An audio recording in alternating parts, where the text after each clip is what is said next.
Assalamualaikum warahmatullahi wabarakatuh. Perkenalkan, kami dari kelompok 5 akan menjelaskan materi mengenai gangguan mental organik.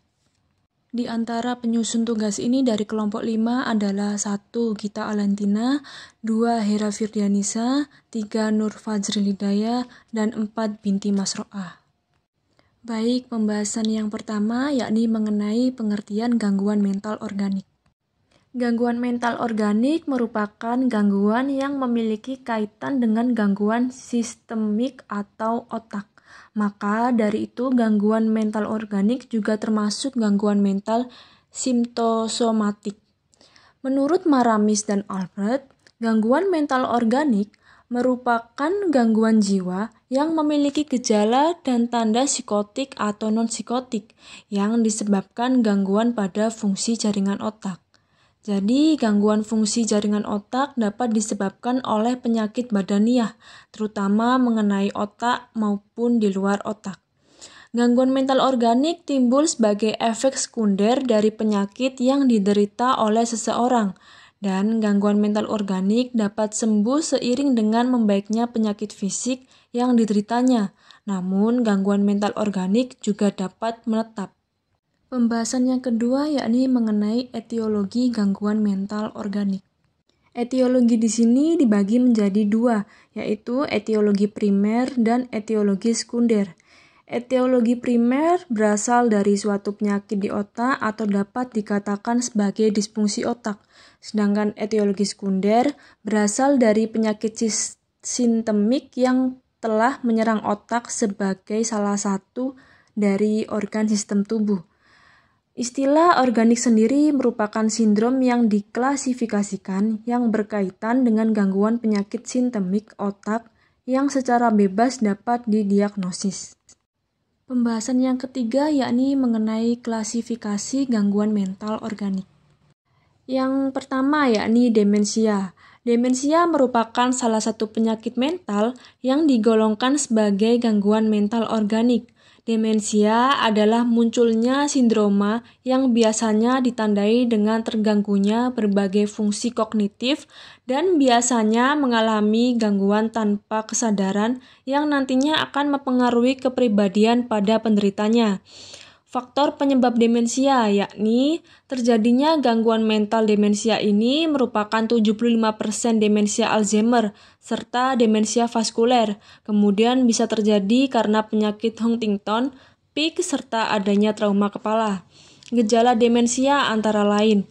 Yang pertama, awalnya penderita demensia akan mengalami gangguan daya ingat jangka pendek. Yang kedua, munculnya gangguan kepribadian dan perilaku. Yang ketiga, mood swing yang terjadi secara berulang-ulang. Yang keempat, terjadinya halusinasi, waham, paronia, dan juga agnosia. Yang kelima, kesulitan mengatur penggunaan dalam hal keuangan. Yang keenam, tidak mengerti jalan. Kemudian yang terjadi adalah tidak bisa pulang ke rumah bila berpergian. Yang ketujuh, yakni lupa meletakkan barang-barang penting. Yang kedelapan, penderita demensia juga akan mengalami kesulitan saat mandi, makan, dan juga berpakaian. Yang kesembilan, gangguan tidur juga bisa terjadi pada penderita demensia. Jadi, gejala pada penderita demensia mencakup 5 golongan, yakni gangguan pada fungsi intelektual yang di dalamnya terdapat gangguan daya ingat atau memory disturbance. Yang kedua yakni gangguan dalam hal memutuskan sesuatu atau mengambil keputusan yang tepat. Gangguan dalam hal perilakunya, kemudian gangguan dalam kemampuannya menyelesaikan tugas sehari-hari yang tidak seperti biasanya, dan perubahan kepribadian yang sangat nampak pada penderita demensia. Penanganan demensia sendiri ada 3, yakni pada penanganan demensia menata laksanakan yang dianjurkan adalah menerapkan modifikasi faktor risiko, yakni bisa melakukan stimulasi kognitif, mengikuti senam kebugaran, dan juga berusaha untuk mengendalikan penyakit fisik. Yang kedua yakni stimulus lingkungan. Orang di sekitar penderita demensia hendaknya memberikan suasana yang nyaman dan aman, yang artinya juga memberikan dukungan keluarga secara lebih lagi dari biasanya. Yang ketiga, pemeriksaan laboratorium, yakni pemeriksaan ini bisa menjadi penunjang agar semakin yakin dengan apa yang diderita dan pelayanan primer dapat dilakukan jika terdapat adanya tanda-tanda atau kecurigaan adanya sebuah kondisi medis yang dapat menimbulkan gejala-gejala atau justru memperberat gejala. Sebagai pemeriksaan diagnostik tambahan yakni dapat dilakukannya pemeriksaan dengan sebuah alat yang disebut mini mental state examination. Yang kedua yakni gangguan amnestik. Gangguan amnestik atau bisa disebut dengan gangguan amnesia merupakan sebuah gangguan yang akan mempengaruhi daya ingat yang menyebabkan terhambatnya fungsi sosial atau pekerjaan. Faktor penyebab amnesia itu sendiri adalah yang pertama, akibat dari adanya pukulan. Yang kedua, adanya peradangan otak yang disebut ensefalitis yang diakibatkan oleh infeksi virus. Yang ketiga, kurangnya oksigen yang masuk pada otak. Misalnya saja karena terdapat penyakit serangan jantung, sesak napas, atau keracunan karbon monoksida. Yang keempat, penyalahgunaan alkohol jangka panjang akan mengakibatkan defisiensi tiamin atau gejala kekurangan vitamin B1. Yang kelima, yakni adanya tumor yang bersarang di otak akan mengontrol memori. Yang keenam, adanya jenis penyakit otak degeneratif seperti misalnya penyakit Alzheimer dan juga bentuk lain dari demensia. Yang ketujuh yakni adanya cedera kepala yang mengakibatkan gegar otak, biasanya setelah mengalami kecelakaan parah karena akan menyebabkan kebingungan.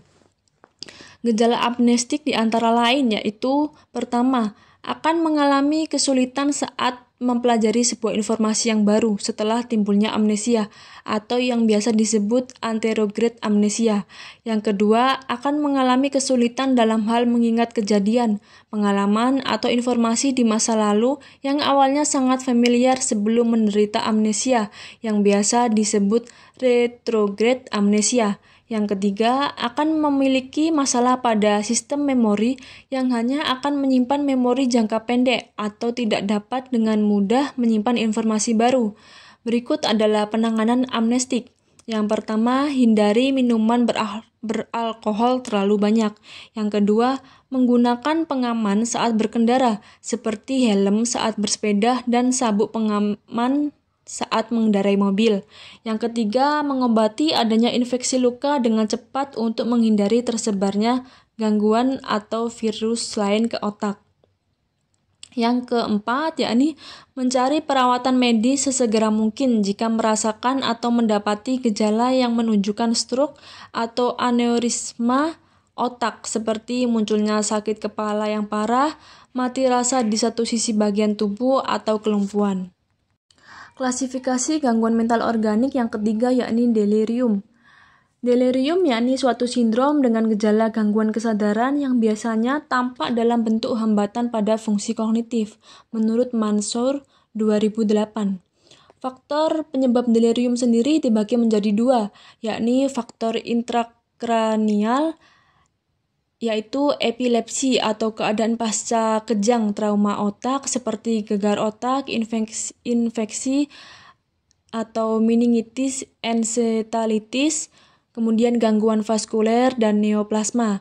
Yang kedua yakni penyebab ekstrakranial, yakni yang pertama obat-obatan ditelan atau diputus, obat anti Parkinson, racun atau karbon monoksida, logam berat, racun industri lain, disfungsi endokrin, hipofisis, adrenal, paratiroid, tiroid, penyakit organ non-endokrin atau hati, ginjal, saluran kemih, paru-paru, sistem kardiovaskular, penyakit defisiensi atau defisiensi tiamin, asam nikotin, B12, kemudian infeksi sistemik atau trauma. Faktor predisposisi usia, kerusakan otak, riwayat delirium, ketergantungan alkohol, diabetes, kanker, gangguan panca indera, malnutrisi. Kemudian yang ketiga yakni diagnosis, kriteria diagnostik untuk kondisi medis umum, yakni gangguan kesadaran atau penurunan kemampuan untuk memusatkan, membuktikan dan mempertahankan. Gangguan timbul setelah satu periode waktu yang singkat atau biasanya beberapa hari, jam, dan cenderung berfluktuasi selama perjalanan hari. Perubahan kognisi atau perkembangan gangguan persepsi yang tidak lebih baik. Kemudian ada gejala delirium, yakni yang pertama gejala penyerta atau gangguan tidur bangun. Tidur pada pasien delirium secara karakteristik terganggu, sedikit mengantuk selama siang dan dapat ditemukan tertidur lelap sekejap di tempat tidurnya. Kemudian yang kedua, gejala neurologis, yakni seperti disgrafia, tremor, asterixis, inkoordinasi, dan inkontinensia urin.